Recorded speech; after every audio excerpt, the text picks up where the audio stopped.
Yes, so thank you for letting me talk here. This talk is kind of based on a joint work with my supervisor Chiranjit in Münster and Mohan NJ from TIFR Mumbai. But the project itself is mainly based on a problem from geometric group theory. But we use the behavior of the random walks on hyperbolic groups to apply it to this problem from geometric group theory. And since we're a mainly probabilistic audience here, I thought I'd focus on these behaviors of the random walks. And because I think it's also a very good advertisement of something that Pierre-François was kind of mentioning also yesterday already, that we can use random walks to probe the geometry of the underlying space. So I will be showing you how does the hyperbolicity get exhibited in the behavior of the random walk on the hyperbolic group.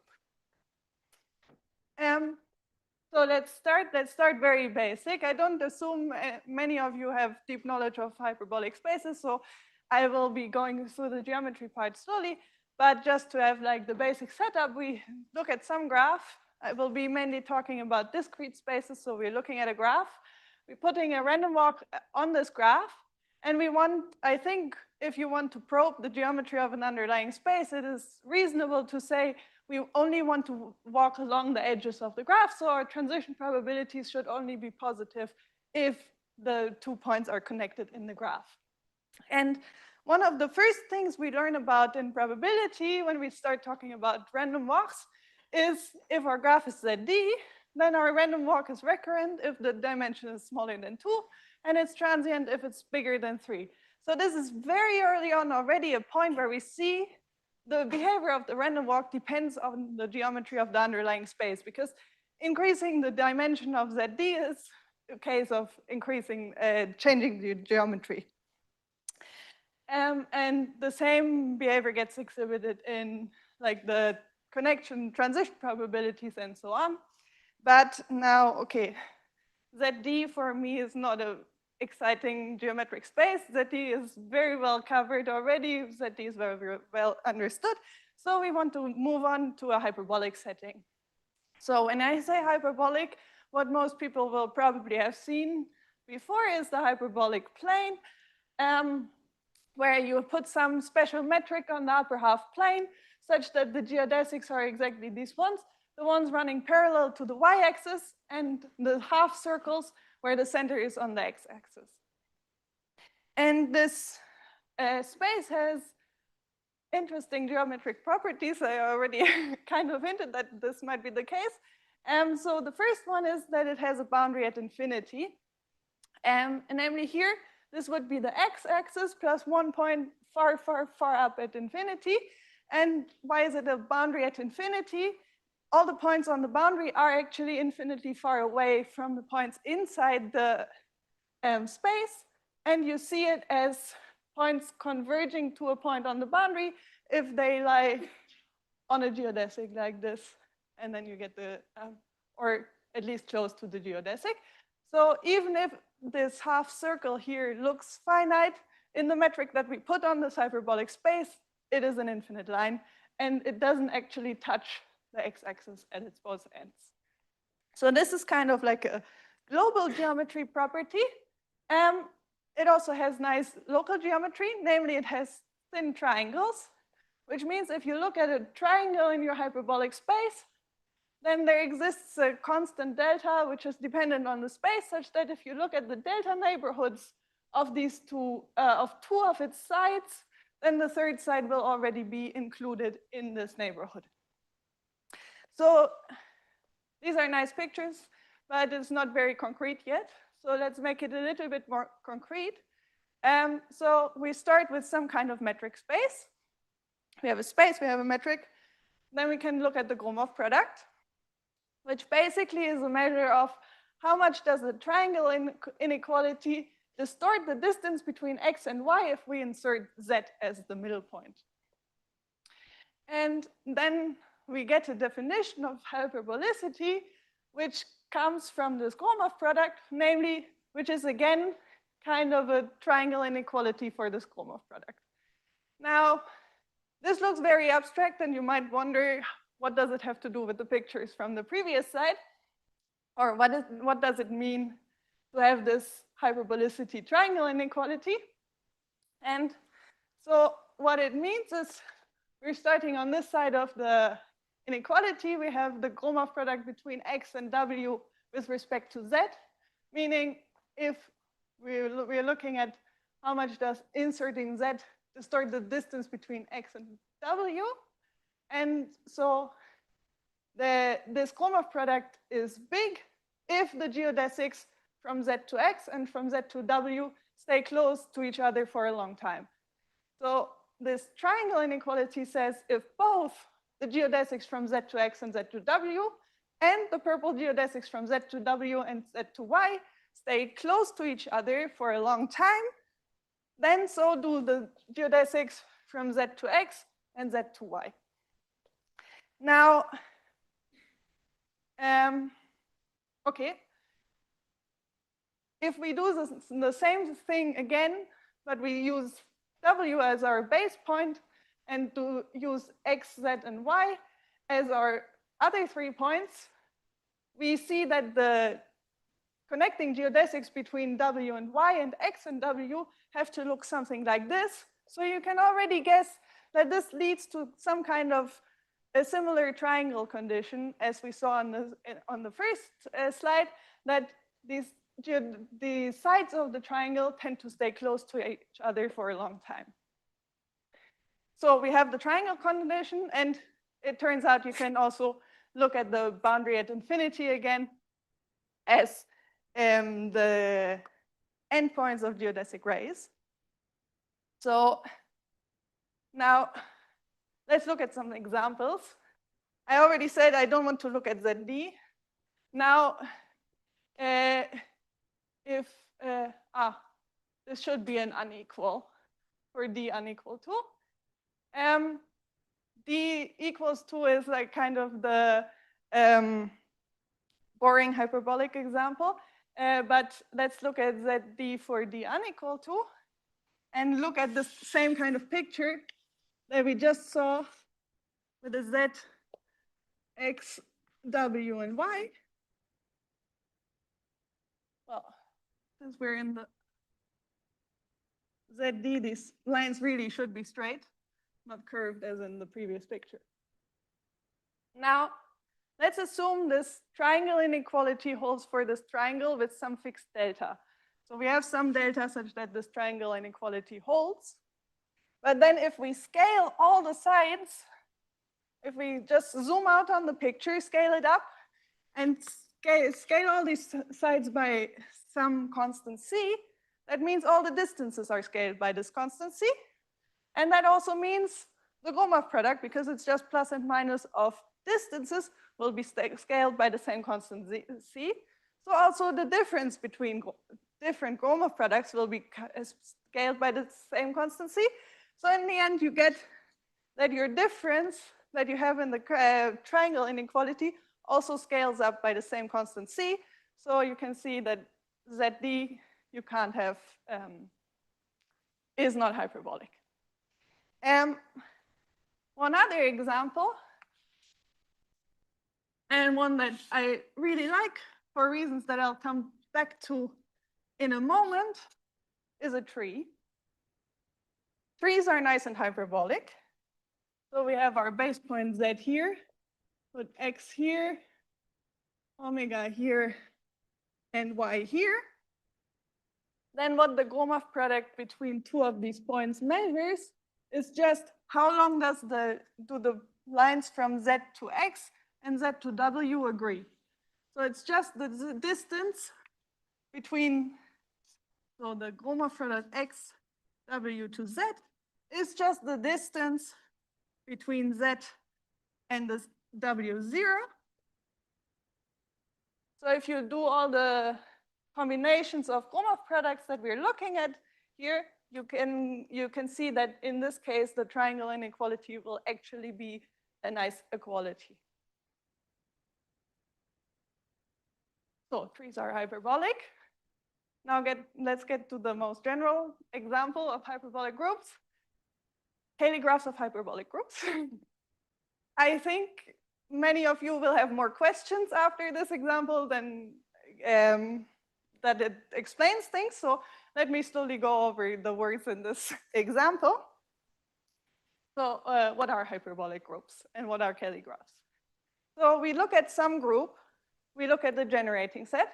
So if we have some point G in the group, there are elements of the generating set, such if that we multiply all these together, we get to the point G.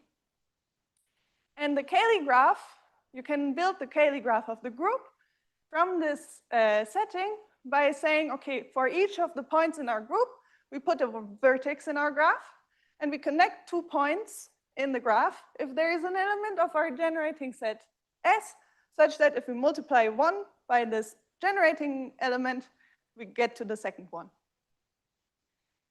So we have built a graph. A graph has a natural metric, which is the graph metric, which just measures how many steps do you have to take to get from one point to the other. So we have a metric space.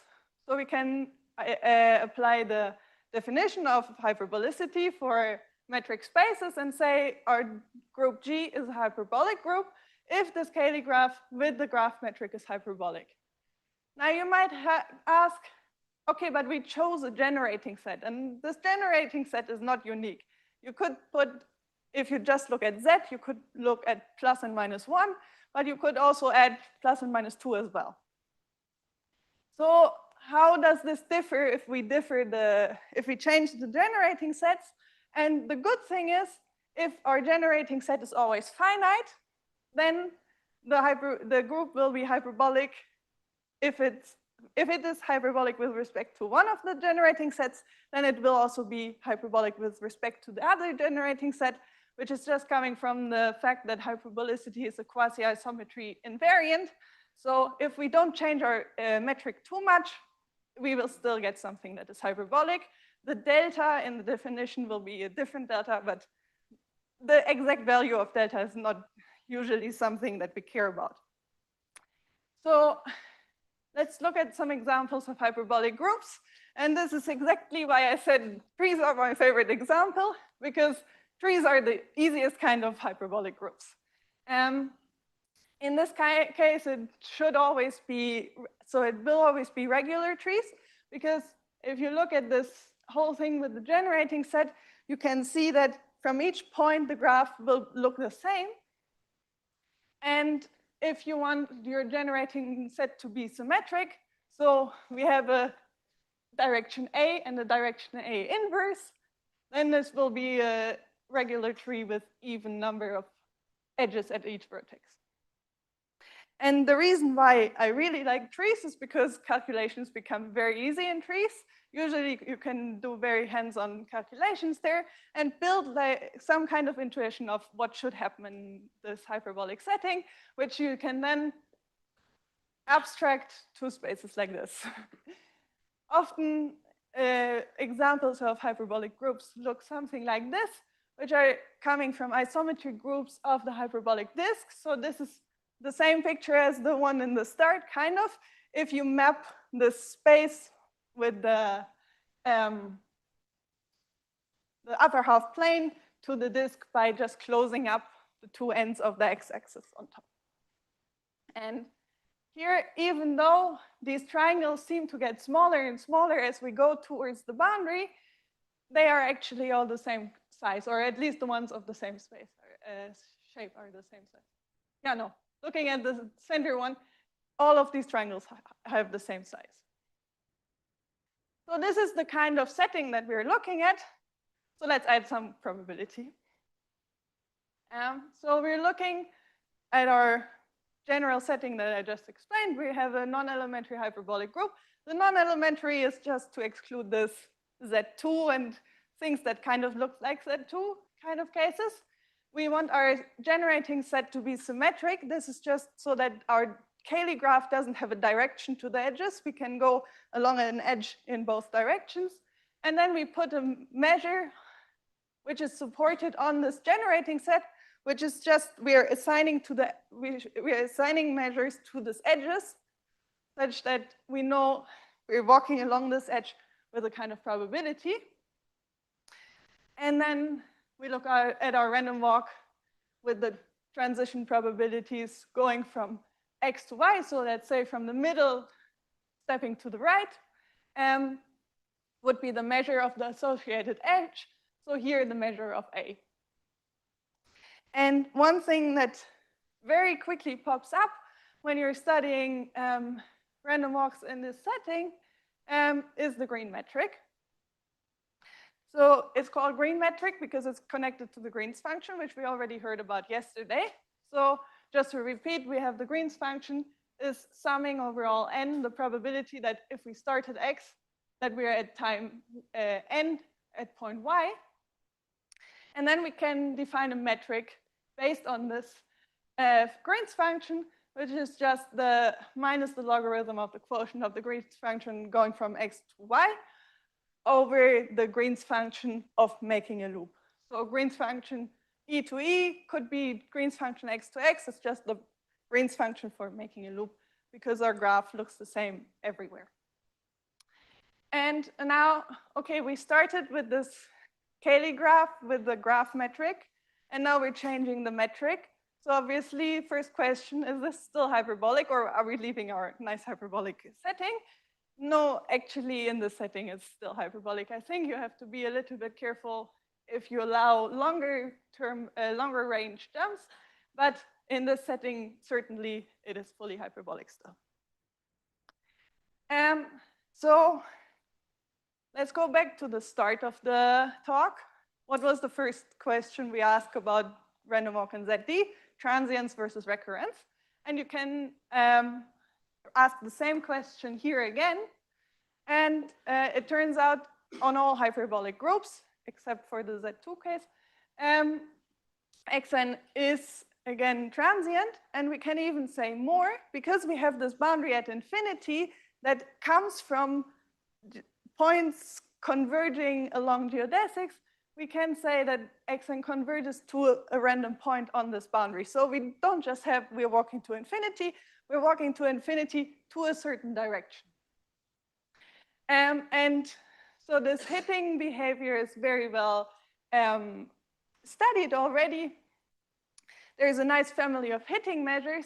So if you start your random walk at a point G somewhere in your group, then you get a hitting measure for the walk seen from G, nu G. And these are very well understood. They have very nice densities with respect to each other. And these hitting measures are connected to the study of harmonic functions on the hyperbolic space. It's something that was just mentioned like half an hour ago. And this is the whole theory of Poisson boundary, in case you have heard of this before. But let's move on from this for now and get to the first kind of cool behavior that the random walk exhibits, namely that the paths of the random walk tend to lie close to the geodesic they converge to. So if you have your starting point, you look at the geodesic between this and your end point, somewhere on the boundary, then at any time you just say, okay, I want to see where at time m I am. You will, with very high probability, lie very close to the geodesic. And it's actually at time n, so this distance is not dependent on the time n. For the lower bound, you kind of need n to be big enough, but apart from this is not dependent on the time n, and you see exponential decay in the distance. So really, your random walk wants to stay close to a geodesic, which is kind of a theme that will be picked up later again. And so why does this happen? If you look at this tree example, to get an intuition why this happens, we know we start here, we walk to the boundary somewhere here. We have our boundary point here, and we walk and we walk, we walk. And then we decide, okay, let's walk far, far away from this geodesic. So we walk up and up and up and up and up. Then we have to retrace each of these steps. And each of these steps adds a factor of the probability of going along here. So this is something smaller than 1, so you pick up row to the however far you walked away. And this is kind of the intuition of what happens in the tree.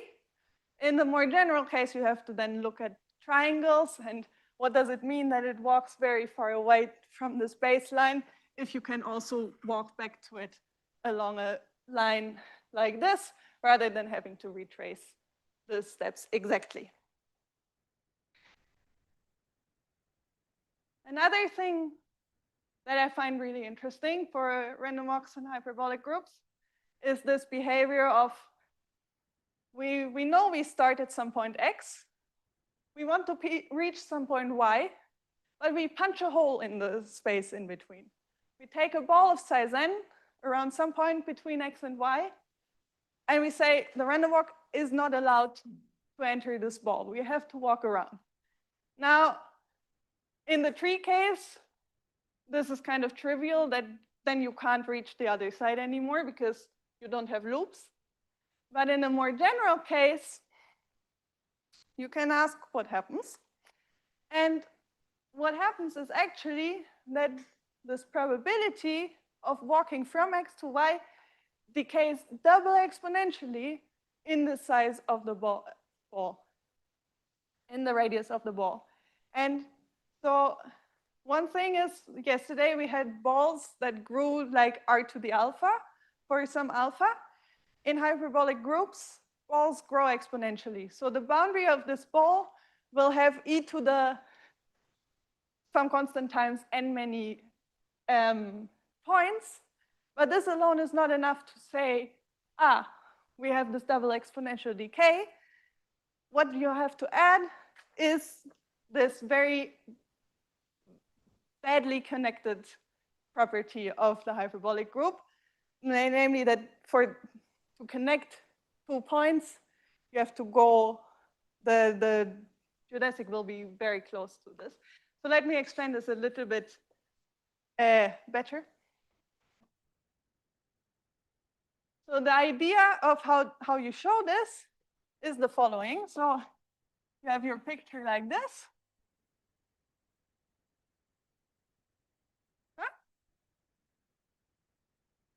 It is double exponential, it's e to the exp. I changed the notation of what I write in between because otherwise it gets bigger and bigger. So we have our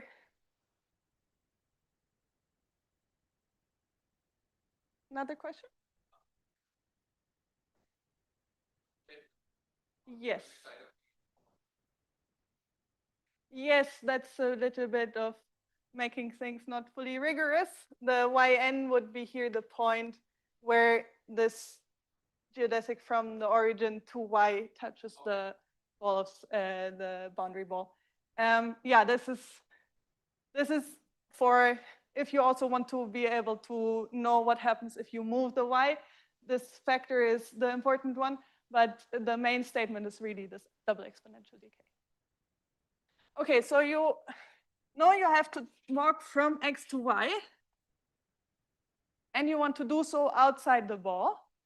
And what you do is you section the ball into angles of how far has the random walk walked around the ball.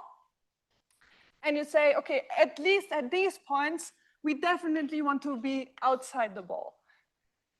And then you say, okay, but just for the sake of approximation, we don't really care about what it does between these sections. We are allowing it to enter the ball just to get an approximation. And by the triangle and properties of hyperbolic spaces, we know that the closest way of getting from this point to this point is by going very deep inside this ball. And so indeed, to our Euclidean brains, these points look very close to each other, but in reality, they're very, very far away from each other. And this is what gets used here, because for very far away points, the hitting probabilities get very small. And The double exponential decay then comes from counting how many of these boundaries can I insert such that I don't have to enter inside a certain area inside this ball anymore. So then it becomes a counting argument. But in the end, we want to stay close to the geodesic, and the geodesic wants to go very close inside the ball. Yes.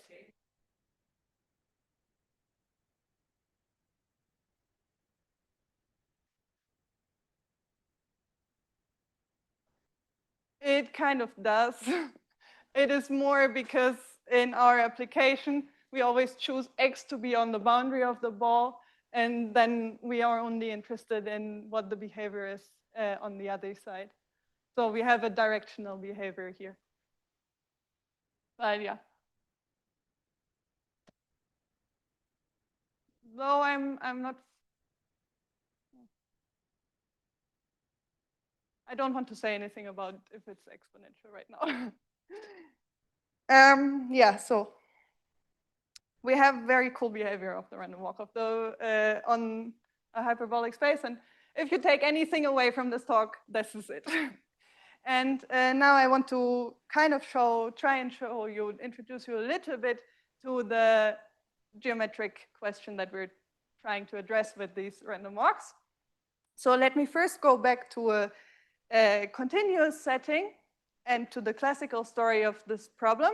And then our work comes in when we try and transfer this to a discrete setting.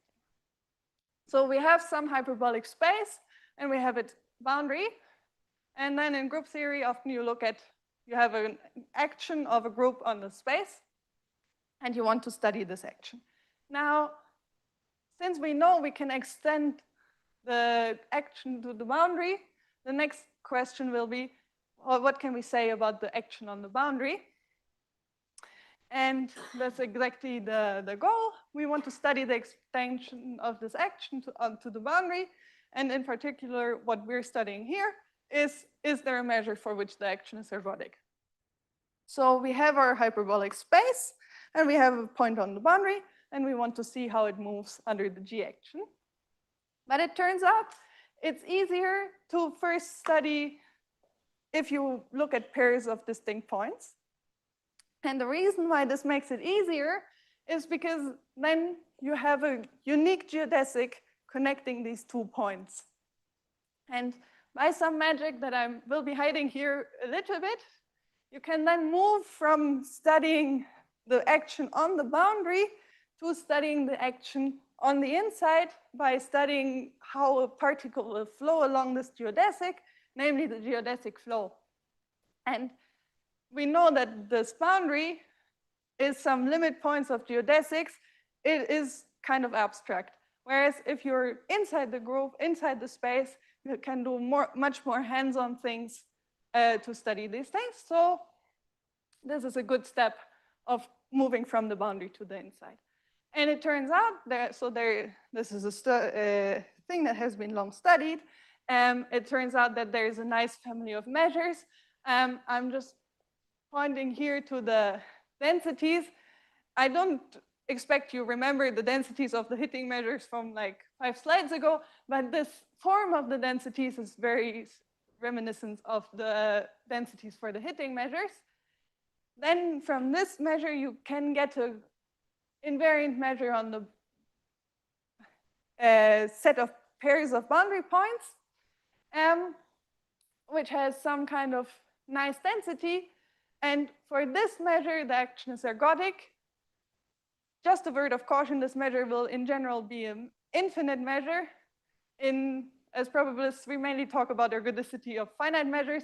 So here it's, if we have an invariant set, either the measure of the set is 0 or the measure of its complement is 0. It's not enough to require that the measure of the complement or the measure of the set is infinite, because even if you have an infinite measure, you might still be missing a lot. So that's the classical story. And I already mentioned that our goal is to put this to a coarse geometric, to a discrete setting. And what's the problem here?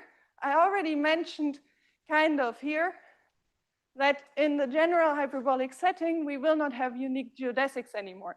And this is exactly the point that we did when we moved between these pairs of boundary points to the unique geodesic connecting these points. So in the general hyperbolic setting, you don't have this unique geodesic anymore. So there is a lot of work also trying to, or doing things in this direction by making a measurable choice of these geodesics. But again, a measurable choice is not a space where you can do very hands-on things. It's a very abstract set again. So our idea was, we know that the random walk paths want to stay close to the geodesics. Do they stay close enough to build a theory like this by just looking at all random walk paths and measuring them by the random walk measure and saying, okay, we can look at all paths, and this gives us a theory for this geodesic flow kind of thing. So when I was talking about this geodesic touching two boundary points, this geodesic has to be bi-infinite. Everything I've talked about before with the random walks was for normal random walks, which start at one point and then go to infinity in one direction. So what do we look at for the bi-infinite random walks? So we start with a normal random walk, started at some point G, and with its distribution PG. And we want to preserve the geometric properties that we already know for this path. So what we do is we kind of shift back the whole path and pull it back to, in the limit, get a bi-infinite random walk. And to be a little bit more exact, is we start with our random walk. We look at where it is at time m. We take the whole path and we shift it back by this point where it is at time m. Then we have something which is at our original origin at time m. Now we want this to be time 0, so we shift the time inside the path also, such that we now have a path which starts at time minus m. We are at our point G at time 0, and then we go off infinitely long to the boundary in the future. Now, if you do this over and over and over again, in the limit, you get something which, because we're looking at symmetric transition probabilities, turns out to just be the product of two random walks started at the same point independently. And so is this enough? Can we just look at all random walk paths with all origins and take our measure to be the sum of all these hitting measures? Turns out no, because even though we will get an infinite measure in the end, this is too infinite. This will, if you push this forward to the boundary, this will give you a measure which at any 2 points is infinite.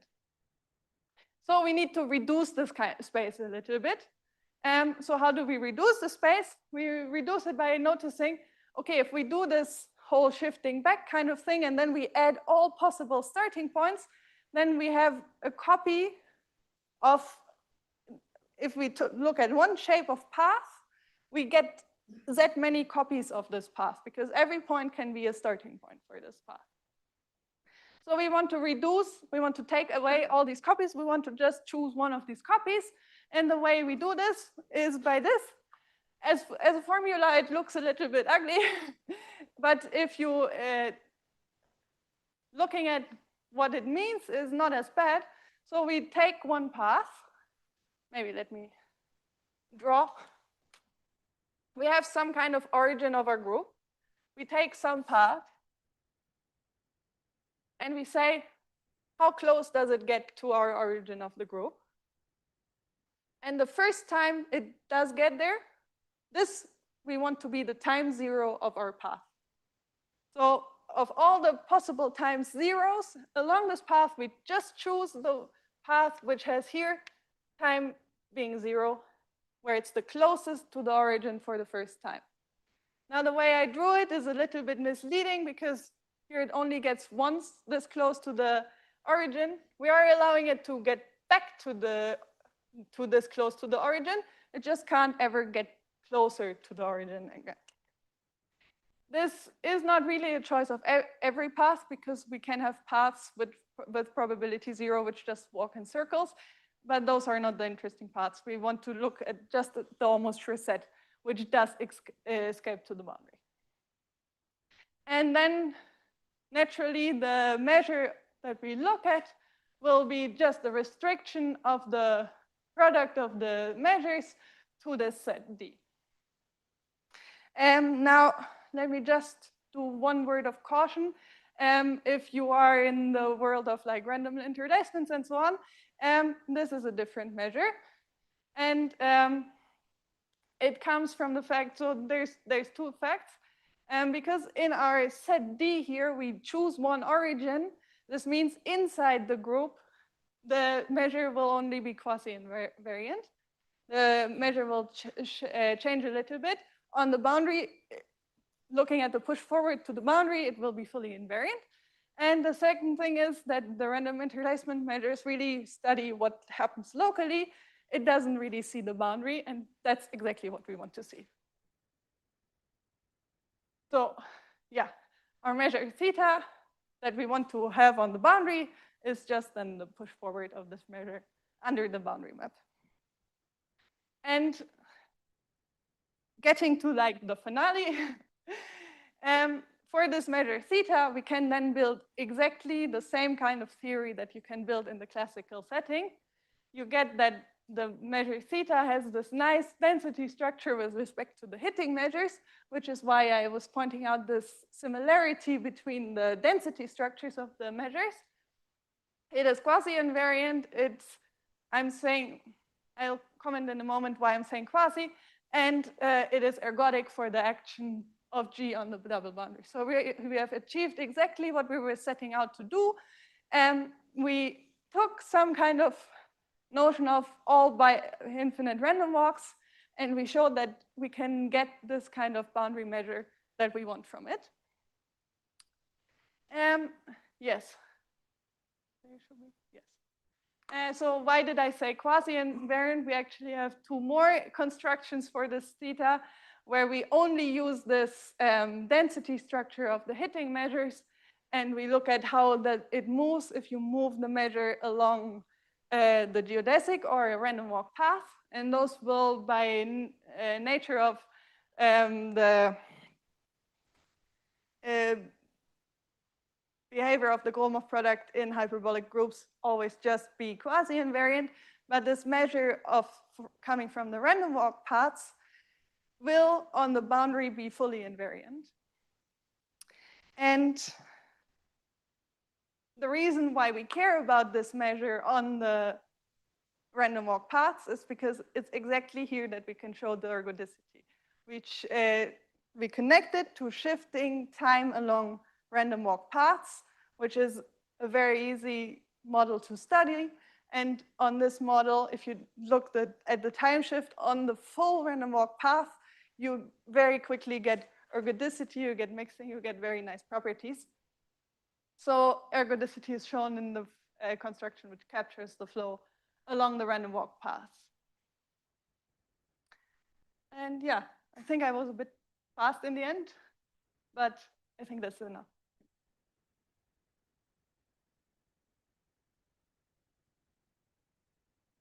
So any questions from either on Zoom? Testing. Okay, good. So one of the early things you said about the walk staying close to the geodesic to its eventual limit. And you sort of sketched a proof in the case where we have a hyperbolic but infinitely ended graph. Yeah. And there, I guess the statement is just sort of eventually I just enter one of the ends and I go deep into it. And once I go deep, I just stay there. I mean, that's literally what happens in the tree. If you're on like a hyperbolic tessellation, so your graph is one-ended, is there some observable of the walk that sort of exhibits the fact that it's close to the geodesic? Put differently, So from the theorem, if I condition on the endpoint and I then ask about what I do at time a million, you can answer, oh, it's probably here, like roughly. But if I tell you where the walk is at step a million, just like how much information does this give me on my eventual limit point? Is there something about the walk that makes me know, say in the hyperbolic disk case, I'm ending up in this interval with higher probability? Yeah, so in the direction of conditioning on the boundary point, it is actually true that this is fully like in the tree case rotationally invariant, but also like in a more general setting where you don't have like rotations. You have invariance under directions, so there is no special directions.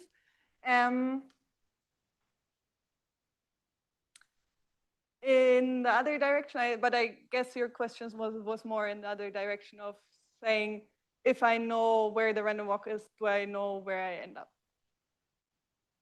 Well, this is already kind of given by the behavior of the hitting measures, where you can know this density structure, which here, if you look at this basically says, if we are in the setting, we have already walked very far to here, then to end up here again, we have to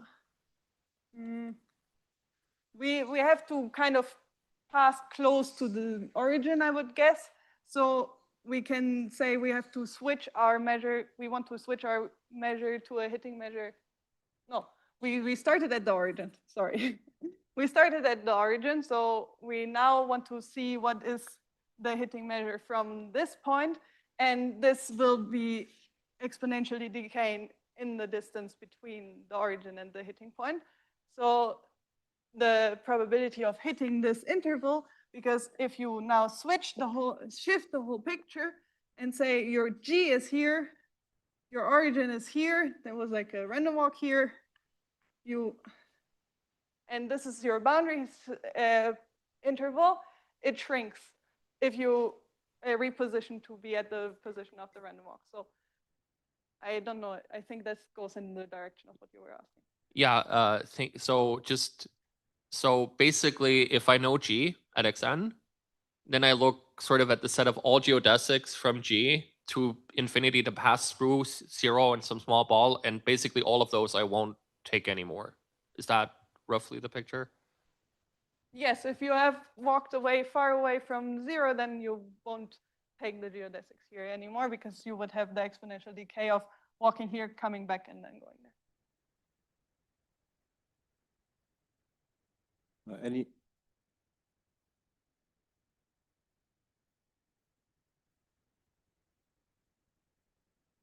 Hello. Yeah.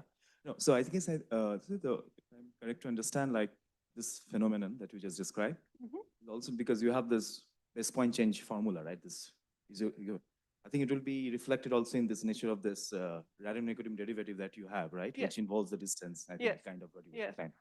So that's exactly where this Ramanujan derivative comes in, because we know how the hitting measure is change measure if we shift it, and the Ramanujan derivative exactly counteracts it, so that if we apply the G action, we get something that has the same measure. And the second thing is that this, because there was this question, how does this X come in this comparison between the unrestricted hitting probability and the hitting probability avoiding this ball?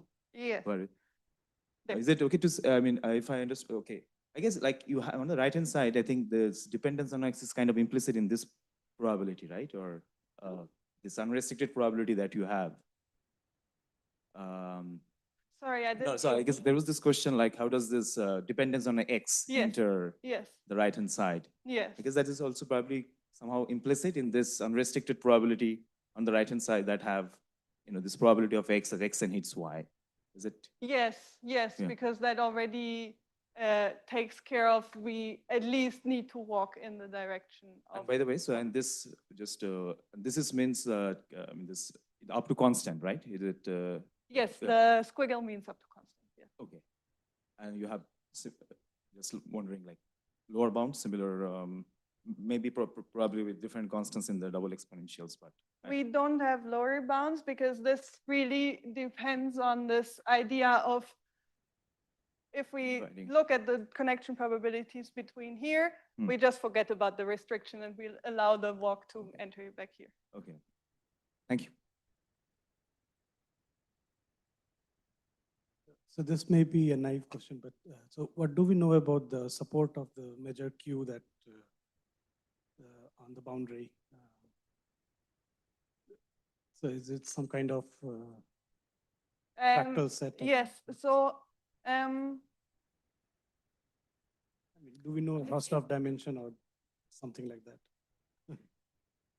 I know that there is statements about Hausdorff dimension of the one-ended hitting measure. So you also have statements about the product of the hitting measure. I believe it will be singular with respect to the Lebesgue measure on the boundary. But also, what I think is a thing that gets maybe overlooked in the setting is that if you take two different versions of the step distributions, let's say you either on the tree, you go 1/3 and 1/6, or you switch it and go 1/3 and 1/6, then these measures will also be singular with respect to each other, just by like